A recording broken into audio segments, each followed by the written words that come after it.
দুনিয়াকে যদি আপনি মানে ধরে নেন যে দুনিয়াকে যদি আপনি পারফেক্ট বানাইতে পারেন, আপনার কাছে যত টাকা পয়সা আছে, যত ক্ষমতা অথবা যাই আছে এটা দিয়ে ধরেন যে দুনিয়াকে অনেক আরামদায়ক, অনেক বড় লোক, এরকম উঁচু উঁচু বিল্ডিং অথবা খাবার দাবার যাই হোক,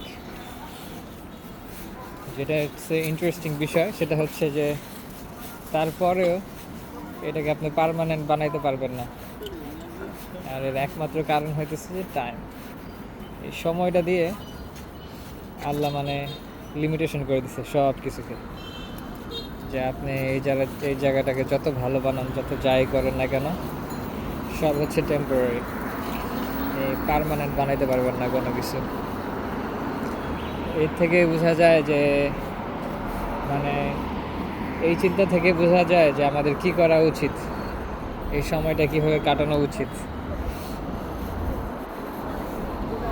এই ডিসিশনটা হচ্ছে আপনার।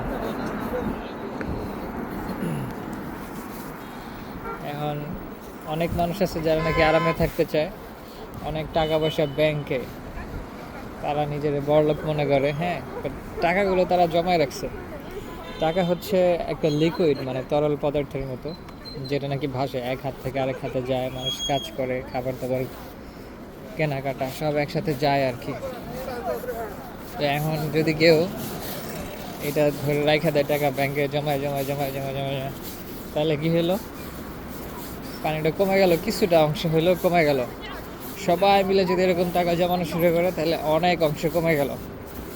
আর এর মাঝখানে মানে এর কারণে কী হবে, যারা গরিব মানুষ একবার নিচের দিকে ছিল, যাদের এলাকায় ধরেন পানি কম ছিল, তাদের ওখানে খরা দেখা দিবে। মানে কি, মানে হইতেছে তারা আরও অভাবে পড়বে। তো এই সিস্টেমটা বাদ দেওয়ার জন্য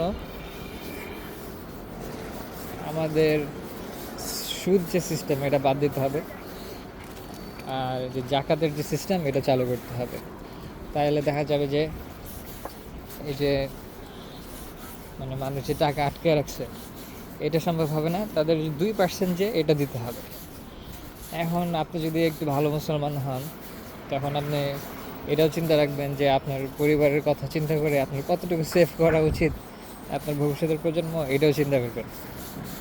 আপনার ওই বিলিয়ন বিলিয়ন ডলার সেভ করে রাখার কোনো প্রয়োজন নাই, এটা মানুষের থাকেও না। আর তাছাড়া আপনার যদি মানে তারা যেন বাঁচা খায় থাকতে পারে এরকম একটা সেন্স আপনি মানে এরকম একটা কিছু যদি দিয়ে যেতে পারেন, তারপরে এরকম নলেজ যদি দিয়ে দিতে পারেন যে আপনার ভবিষ্যৎ প্রজন্মকে, তাহলে দেখা যাবে যে তারা নিজেরাই করে খাইতেছে। এখানে আপনার আর করা লাগবে না, মানে সারা জীবন একটু বানাই দিতে হবে না। এখানে মানুষের লাইফ দেখলে কি মনে হয় যে তারা মনে হয় যে টাকা পয়সার জন্যই তাদের জন্ম। তো এখানে দুইটা জিনিসই দেখি, একটা হচ্ছে পরিষ্কার পরিচ্ছন্ন, আর হচ্ছে টাকা পয়সা। মনে হয় যে তাদের জন্মই হয়েছে যে টাকা পয়সা কামানোর জন্য আর পরিষ্কার করার জন্য। জিনিস মানে পরিষ্কার করতেই থাকে, আর হচ্ছে টাকা কামানোর জন্য মানে এত তাড়াহুড়া সব কিছুতে কাজে। এই আর কি। তো চিন্তা করি যে এই কোটি কোটি টাকা এগুলো দিয়ে কী করবো, মানে এইটাই তাদের লাইফ হয়ে গেছে। ঘুম থেকে উঠে কাজ করে ঘুমায়, ঘুম থেকে উঠে কাজ করে ঘুমায়। হ্যাঁ, আর যে ব্যাংকে টাকার সংখ্যা বাড়তেছে, টাকার সংখ্যা বাড়তেছে, যে টাকাটাতে করবোটা কি, এটা থেকে আমার প্রশ্ন আর কি। যদি একটা লাইফ লিড করতে না পারে, যে টাকাগুলো ইউজও করতে না পারে, ইউজ না করলে তো মিনিং নেই, তাই না?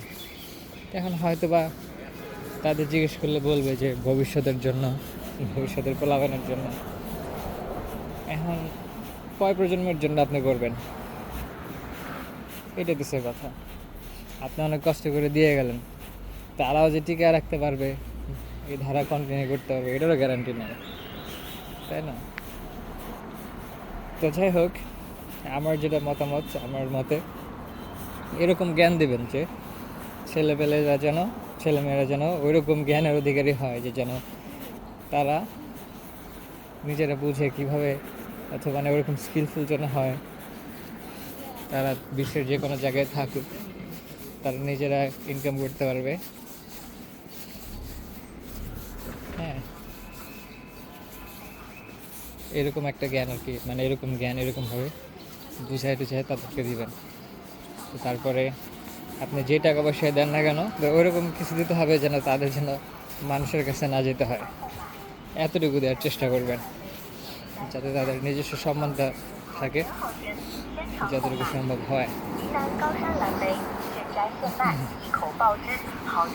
যদিও বাংলাদেশ অনুযায়ী মানে লাইফ খুবই ডিফিকাল্ট, বাট ওয়ার্ল্ডের পরিস্থিতি পুরো বিশ্বের পরিস্থিতি এগুলো বুঝলে তখন সব কিছু আর একটু ইজি মনে হবে আর কি। যে টাকা কীভাবে কাজ করে, টাকা মানুষের হাতে কীভাবে আসে। হ্যাঁ, যেমন টাকা ধরেন ব্যাংকে ছাপাইলো, এটা মানুষের হাতে কীভাবে আসে, আর অনেক টাকা একসাথে ছাপাইলেই তো হয়ে যায়, তাহলে টাকার কোনো অভাব থাকে না। এগুলো করে না কেন? হ্যাঁ, এখানে এরকম বিষয় আছে।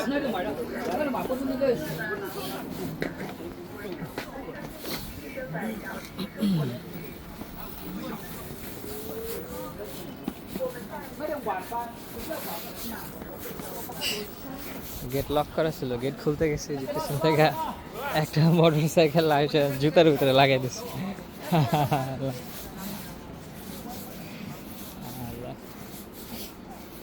তারপরে হর্ন দেয় না, মেজাজটা কেমন লাগে। খালি রাস্তা, এরপরে আমার এই জুতার ভিতরে লাগে গোড়ার ডেট। ঠান্ডা মাথায় কথা বলতেছি, মেজাজটা দিল খারাপ করে, অন্ধকার কিছু দিই। যাই হোক, এই তো অবস্থা আর কি। হ্যাঁ, যেটা করলাম আর কি।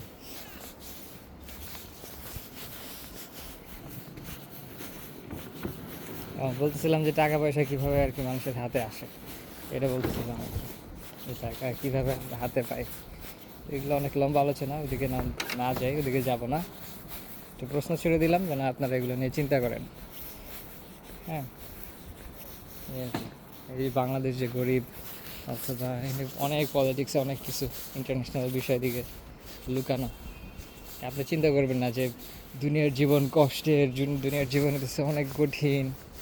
হ্যাঁ, এদিকে আমরা সবাই হতেছে মানে আমরা আমাদের হজরত মুহাম্মদ সাল্লাল্লাহু আলাইহি সাল্লামের জীবনে শুনে আমরা মনে করি যে লাইফটা হচ্ছে সবার জন্য এরকম। লাইফে পরীক্ষা থাকবে, ঠিক আছে, কিন্তু আল্লাহ হচ্ছে সব সম্পত্তি তো আর মানে অমুসলিমদের জন্য দুনিয়ার এরকম তো কোথাও বলে নাই, তাই না?